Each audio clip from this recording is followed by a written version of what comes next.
Hello Christians, ఎట్లున్నారు? బాగున్నారా? సువార్త ప్రకటిస్తున్నారా? యేసును గురించి చెప్తున్నారా? యేసయ్య ప్రేమను వివరించగలుగుతున్నారా? అలా చేయలేకపోతున్నారంటే ఏదో లోపం ఉంది. మీరేదో పాపంలో ఉన్నారు, మీరేదో చీకటి కార్యంలో ఉన్నారు కన్ఫర్మ్. ఓకే, అటువంటి వారే యేసుని గురించి ప్రకటించడానికి సిగ్గుపడతారు, భయపడతారు. ఓకే, ఏ పాపము లేని వారు, యథార్థవంతులు, పరిశుద్ధులు యేసయ్యను గూర్చి ప్రకటిస్తారు, యేసయ్య ప్రేమను చూపిస్తారు, యేసయ్య యొక్క జీవవాక్యమును, సువార్తను ప్రకటిస్తారు. అలా నువ్వు చేయట్లేదంటే ఏదో లోపం ఉంది, అది సరి చేసుకో. వెంటనే సరి చేసుకోకపోతే ఎంతో ఎంతో ఎంతో ప్రమాదం.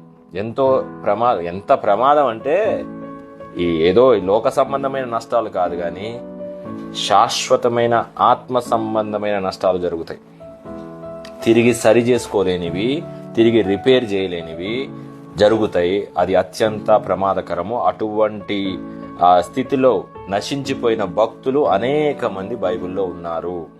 ఉదాహరణకి రాజైన సౌలు, ఉదాహరణకి శిష్యుడైన యూదా ఇస్కారియేతు. ఓకే, సరి చేసుకోలేనివి అవి ఇక తిరిగి సరి చేసుకునే అవకాశము లేనివి. అటువంటి స్థితిలో ఒకవేళ నువ్వు ఉంటే ఇప్పుడే దేవుడు నీతో మాట్లాడుతున్నాడు. ఈ రకంగా సరి చేసుకో, దేవుని వెలుగులోకి రా, దేవుని ముఖకాంతిలోకి రా, ఏమేమి ఉన్నాయో సెటిల్ చేసుకో.